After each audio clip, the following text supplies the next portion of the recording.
Alhamdulillah. Assalamualaikum warahmatullahi wabarakatuh. Alhamdulillah wassalatu wassalamu ala Rasulillah Muhammad bin Abdullah wa ala alihi wa ashabihi wa azwajihi wa zurriyyatihi wa tabi'ina lahum bi ihsan ila yaumiddin wa alaina ma'ahum bi rahmatika ya arhamar rahimin. Amma ba'du.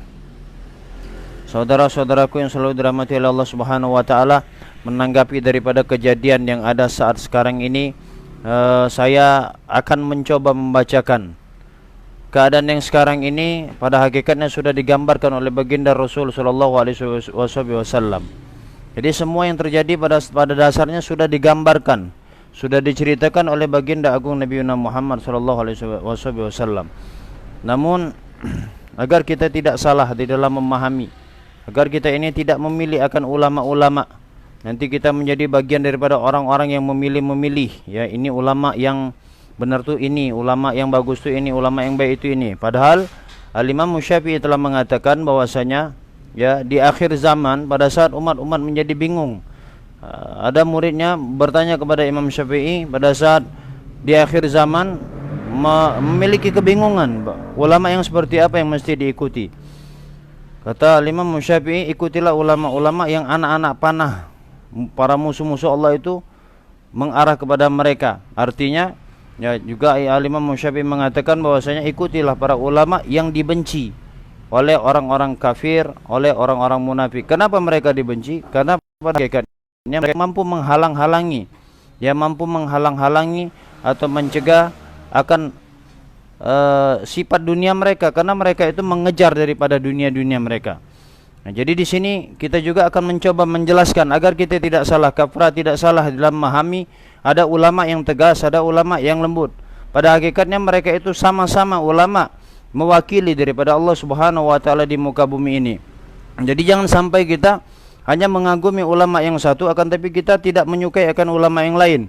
Jadi diibaratkan seperti ini.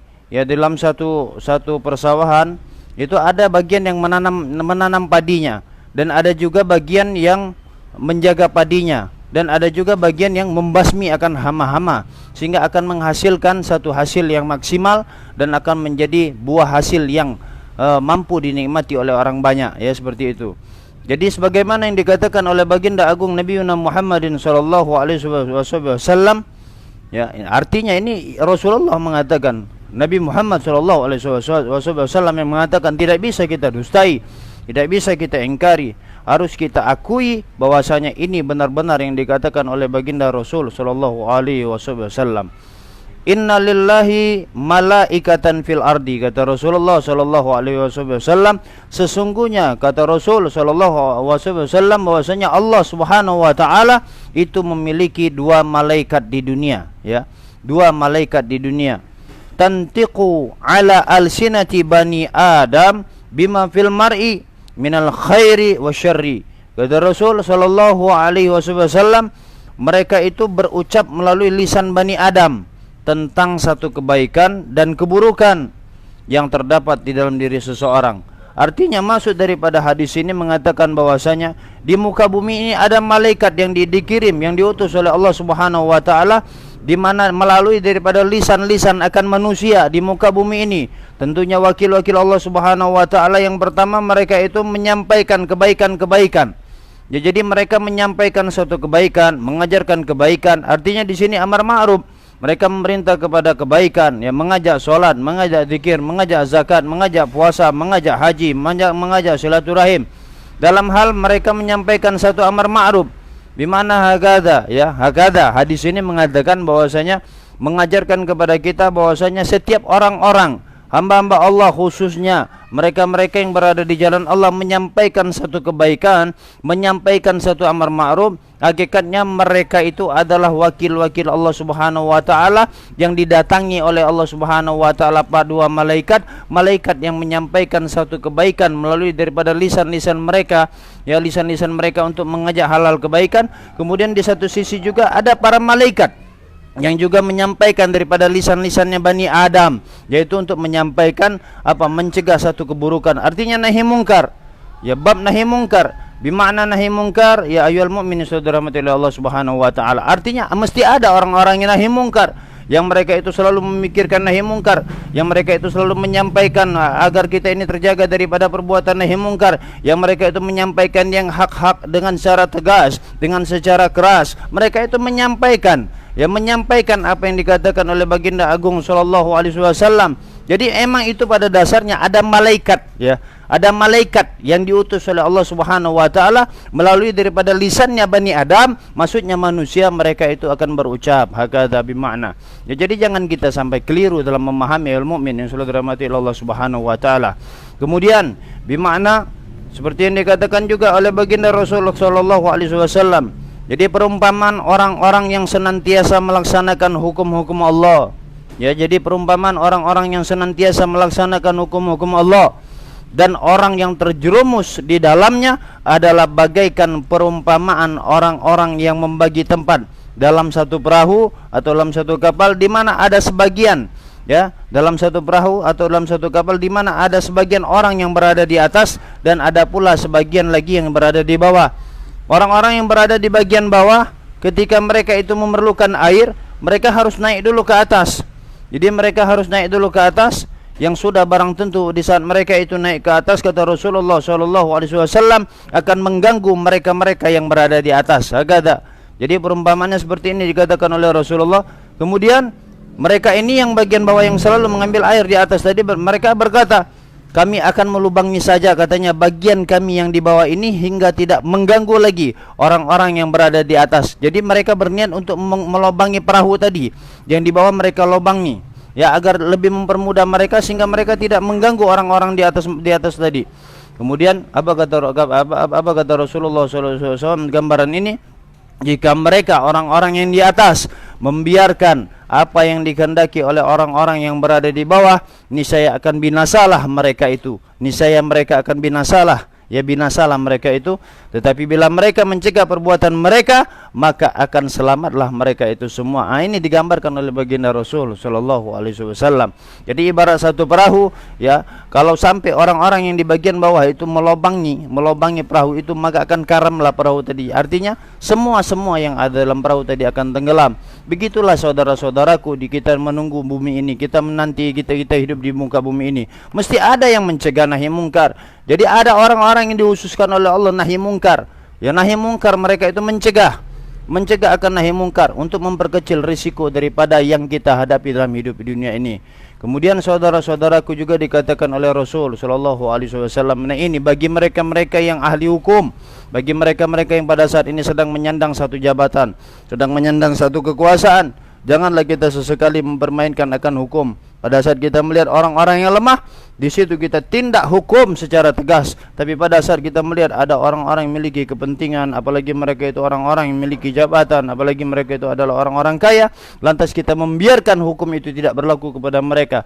Dikatakan juga oleh Rasul sallallahu alaihi wasallam, kata Rasul sallallahu alaihi wasallam, innama ahlakal ladzina min qablikum annahum kanu idza saraqa fihim syarib tarakuhu. Kata Rasulullah sallallahu alaihi wasallam, sesungguhnya orang-orang sebelum kalian, ya, sebelum kita maksudnya, annahum, bahwasanya mereka itu kanu idza saraqa fihim syarib, apabila ada orang-orang yang mencuri tapi mereka itu berada orang-orang mulia, mereka itu orang-orang terhormat, orang-orang terpandang, orang-orang hebat, mereka mencuri.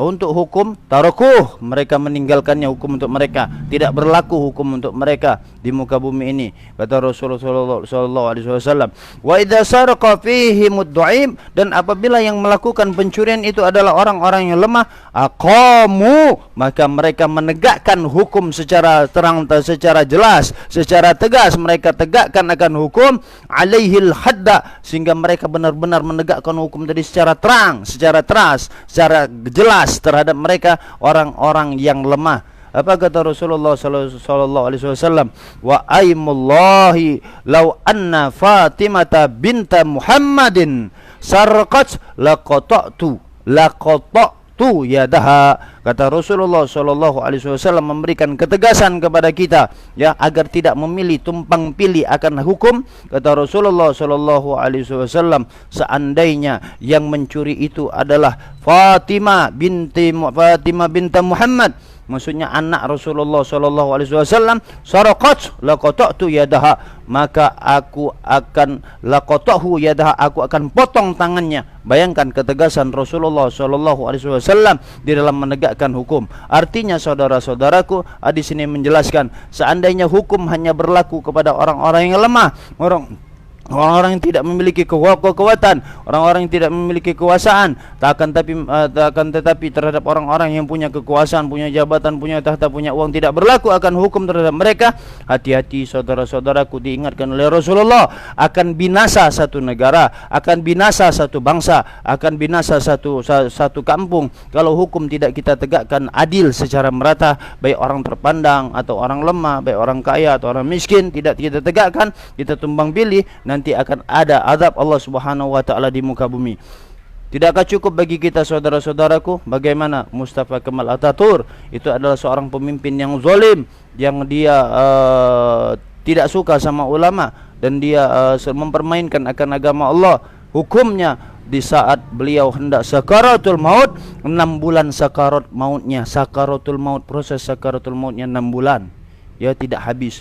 Kemudian juga bagaimana Perdana Menteri Israel yang dia itu menzolimi akan anak-anak Palestin, yang mereka orang-orang Muslim, orang-orang ibadah, membantai para kaum Palestin. Beliau juga diazab oleh Allah, diberikan siksa oleh Allah sebelum meninggal dunia, akan dicabutnya, ya, akan dicabut nyawanya selama 8 tahun mengalami sakaratul maut. Jadi takutlah saudara-saudaraku yang antum-antum pada hari ini memiliki kekuasaan, kekuatan akan hukum agama, akan hukum di dunia ini, tidak selamanya kita. Khawatirnya nanti sekarang pada saat kita masih memiliki badan yang sehat, khawatirnya pada saat sakaratul maut juga Allah Subhanahu wa taala mendatangkan hal itu kepada kita. Jadi intabi saudara-saudaraku, kami sekedar mengingatkan, ingatlah kepada Allah, takutlah kepada Allah, bermainlah hukum secara yang sebenar-benarnya. Ini saja Al-Fakir Adilullah. Sekali lagi kami mohon maaf. Kita berhati-hati, ya, berhati-hati. Akhir zaman ini akan terus berada adu domba, ya, diadu domba. Seolah-olah nanti ini ulama yang keras, ini ulama yang lembut. Itu ada orang ketiga yang hendak mengadu domba. Nah, jadi jangan mau diadu domba, khalas. Mereka-mereka yang ikhlas di jalan Allah, mereka yang dakwahnya secara lembut kita dukung, kita support. Mereka yang dakwahnya secara tegas, keras dan terang-terangan, selagi mereka berada di jalan Allah, kita dukung mereka, kita support mereka. Karena kehancuran daripada Bani Israel itu adalah oleh para ulama-ulamanya yang mereka memiliki sifat nifak. Di saat malam harinya mereka beramar ma'ruf mengajak orang kepada kebaikan nahi mungkar, akan tapi di pagi harinya mereka menjual akan agamanya. Begitu sebaliknya, di pagi harinya mereka beramar ma'ruf nahi mungkar, akan tapi di malam harinya mereka menjual agamanya. Na'udzubillahi min dzalik. Ini saja Al-Fakir Adilullah. Alafu minkum. Wassalamualaikum warahmatullahi wabarakatuh.